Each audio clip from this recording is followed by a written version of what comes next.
willkommen zu einem neuen Video auf unserem Kanal. Wie ihr sehen könnt, wir haben hier schon Helm auf und befinden uns hier schon in einem Stollen.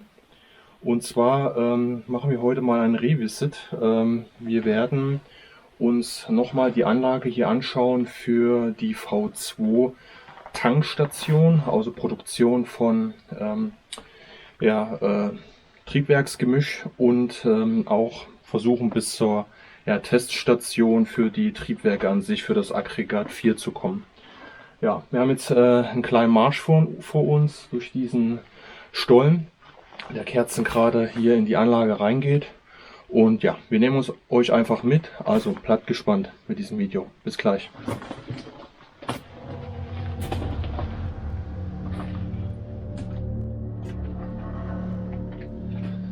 Ja, wie gesagt, wir werden jetzt erstmal diesen Stollen jetzt weitergehen, weil der ist auf jeden Fall noch so circa 1 Kilometer und geht halt wirklich kerzengerade hier rein.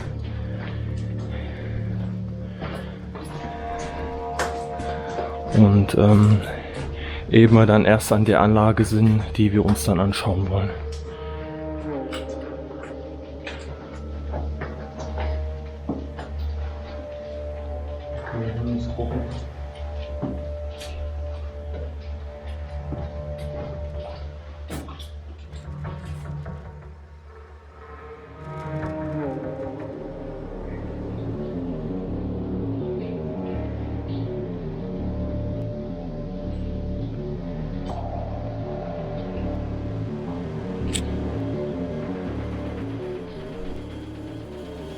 Hier kommen wir jetzt wieder in den ersten Bereich, der hier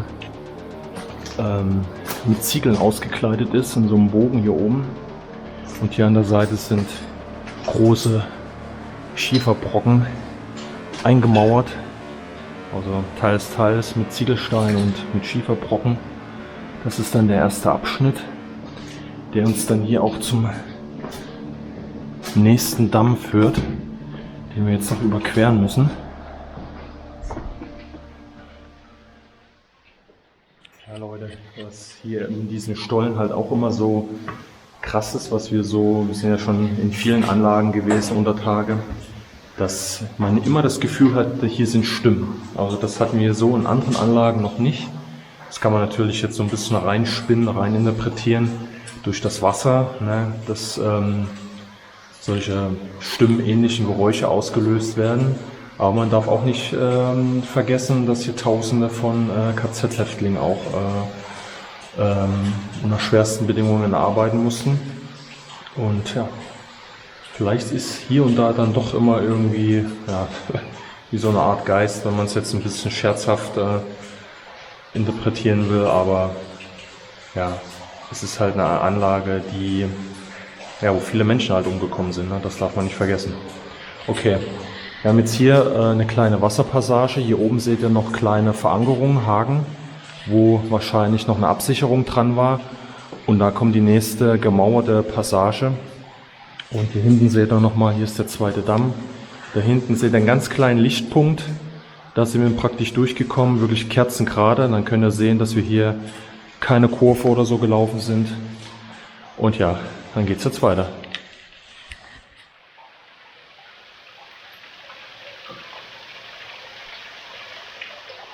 Hier seht ihr noch einen Teil der Wasserversorgung.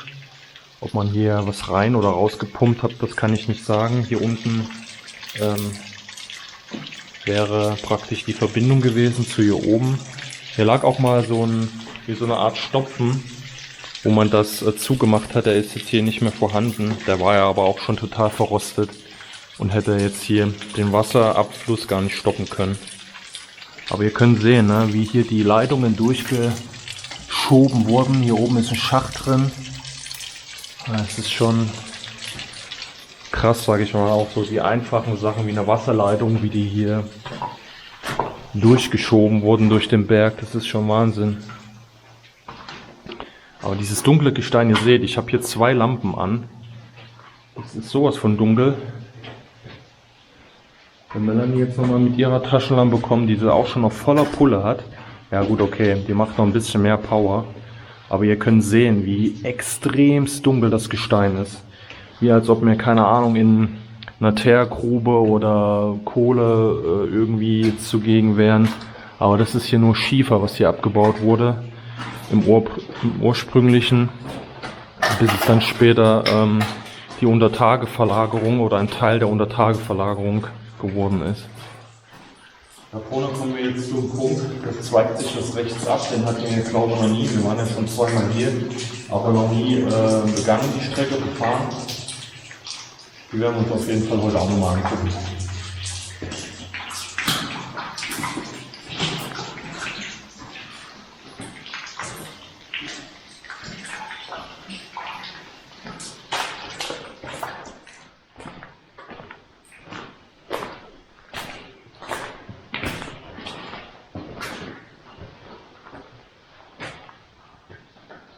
Ja, hier ist praktisch jetzt rechts, können wir das ja erkennen, konnte man scheinbar irgendwie hoch. Und dann ist hier noch eine weitere Strecke, die jetzt rechts hier reingeht. Die werden wir uns auch auf dem Rückweg dann noch anschauen. Mal gucken, wo es da hingeht.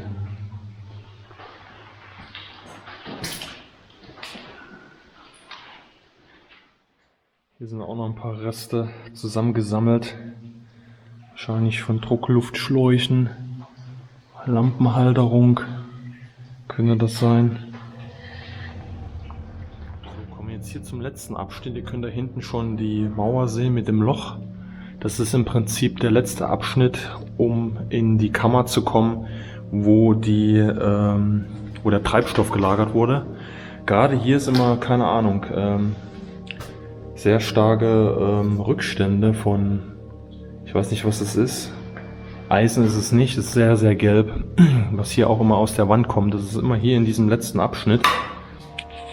Ich weiß gar nicht, was das hier ist, was hier rauskommt.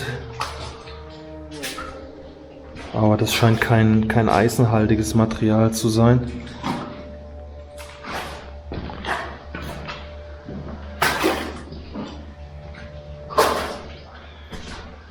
Ja, und hier ist es halt wieder entsprechend gemauert, der Bereich. Und auch da hinten.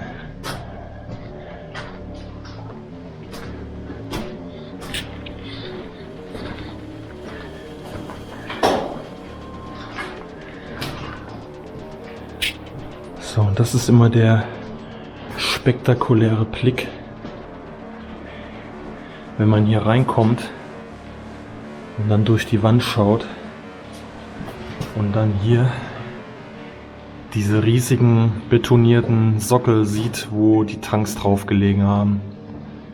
Ja, mit Melanies Taschenlampe werden wir jetzt auf jeden Fall ein bisschen mehr sehen. Ja, wir werden das jetzt gleich nochmal richtig ausleuchten. Ja, Leute. Das hier ist im Prinzip das riesige Treibstofflager,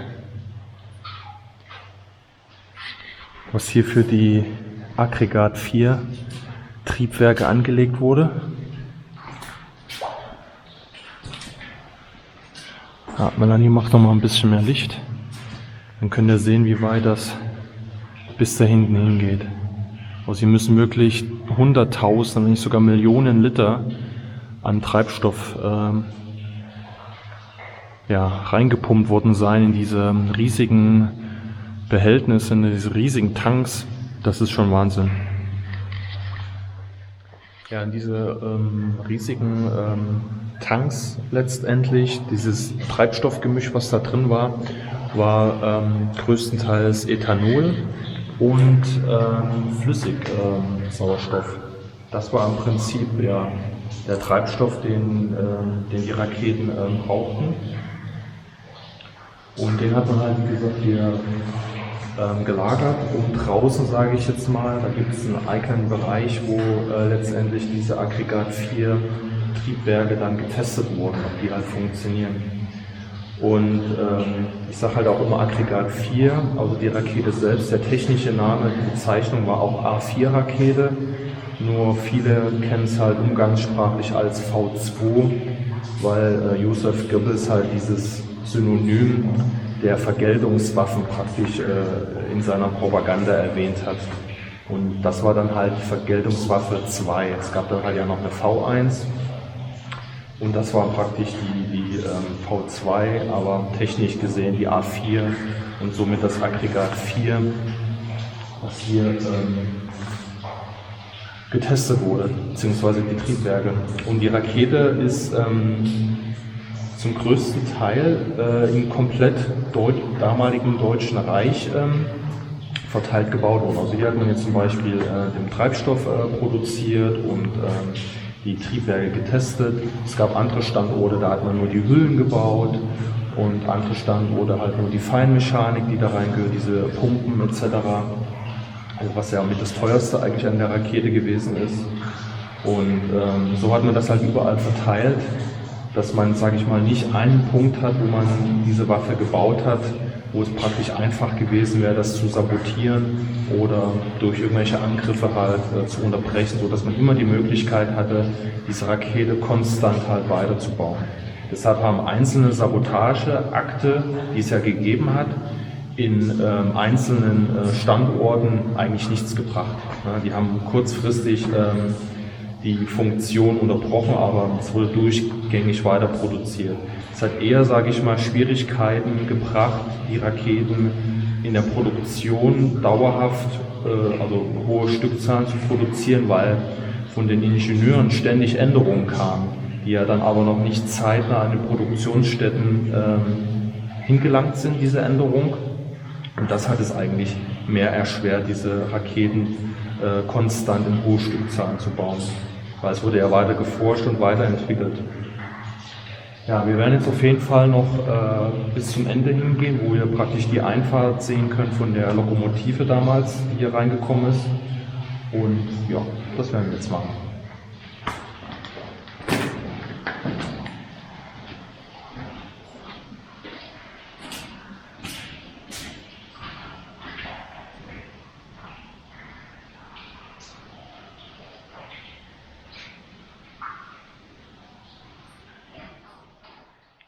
Ihr könnt hier auch noch diverse Deckenaufhängungen erkennen.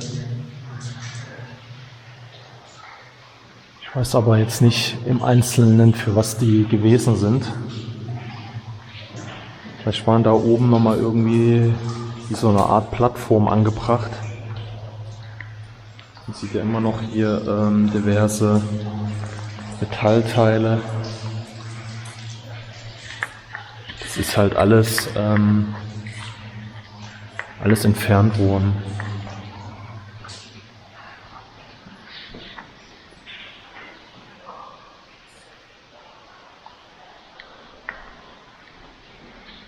Auch hier unten seht ihr immer so abgeflexte Pins. Da wird auch irgendwas befestigt gewesen sein.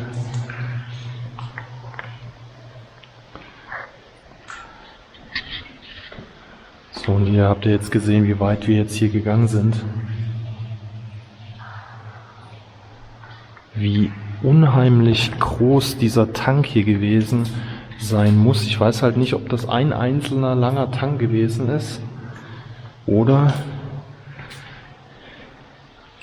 wirklich mehrere.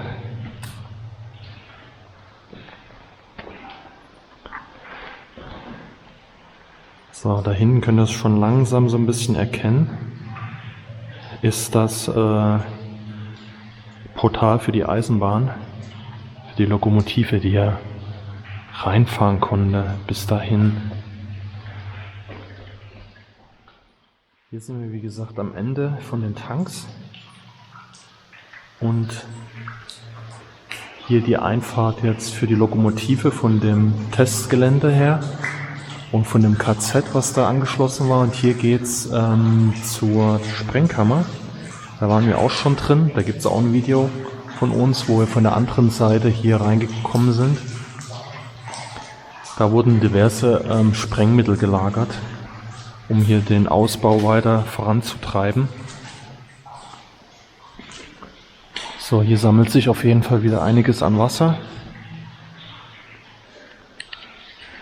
Und hier habt ihr dieses riesige Einfahrtsportal. Und da wird mit Sicherheit halt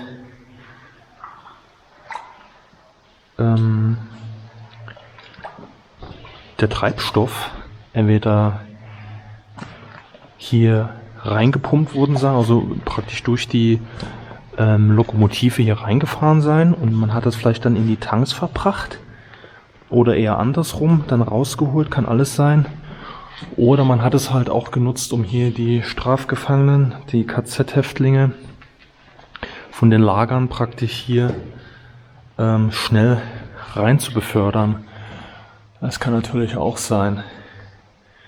So, hier gibt es eine kleine Konstruktion und hier könnt ihr erkennen, hier ist das eigentliche Tor. Das ist praktisch hier nur eine Zwischenmauer, die man gesetzt hat. Und da geht's ja zu dem Bereich praktisch, wo ja auch die Triebwerke unter anderem getestet wurden.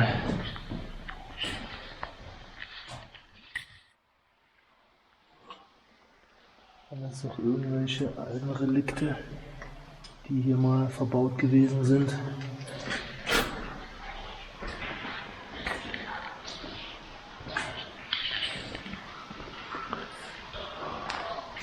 Muss auch irgendeine Plattform höchstwahrscheinlich mal gewesen sein, vielleicht eine Laufkatze oder sowas, die hier irgendwas hoch und runter befördert hat.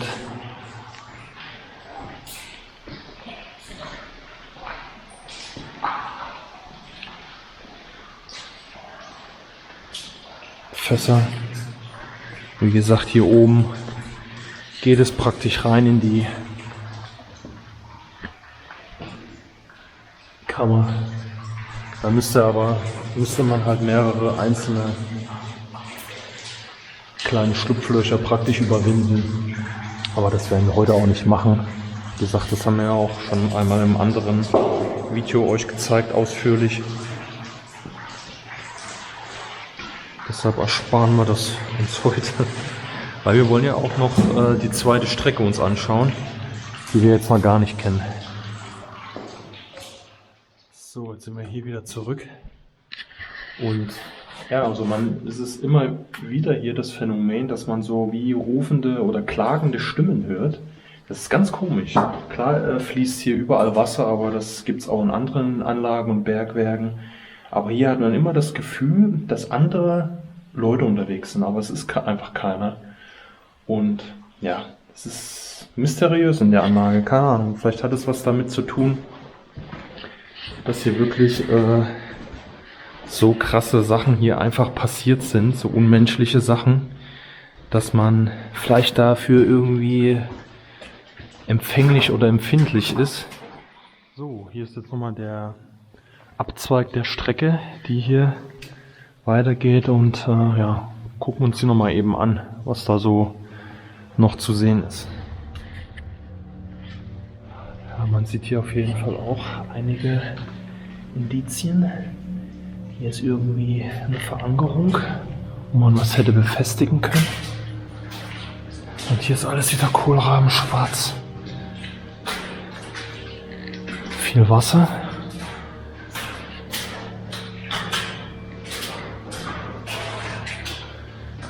Das können wir natürlich auch einfach nur eine Nebenstrecke sein, die keine weitere Bedeutung hat, aber was hier schon mal auffällt, sind diese, ja wieder dieses, ja ich weiß nicht, ob das so ein bisschen schwefelig ist, das Gelbe hier, die Ablagerung, aber das sieht schon im Kontrast richtig gut aus, also es sieht so ein bisschen aus, als ob das irgendwelche Goldadern wären. Hier werden die Versinderungen noch mal deutlich stärker wieder. Das ist echt ein krasser Kontrast, diese extrem dunklen Wände und dann dieses strahlende Gelb der Versinderung hier. Und das zieht sich da hinten so weiter. Das habe ich in der Form auch noch nicht gesehen. Das ist wie so ein gelber Wasserfall.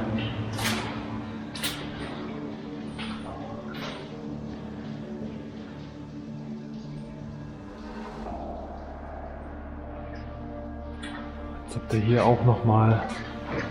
Jetzt müssen wir echt tierisch aufpassen, weil dieser Schlick hier unten, das zieht dann so wirklich die Stiefel aus und lässt einen wegrutschen.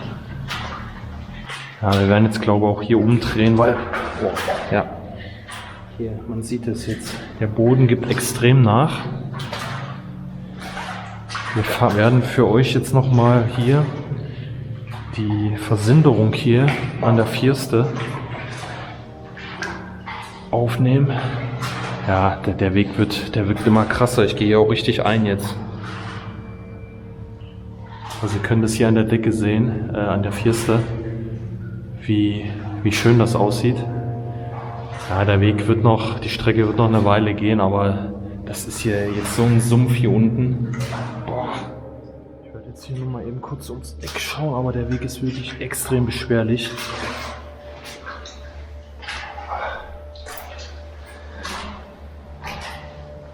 Wie weit das jetzt hier noch geht.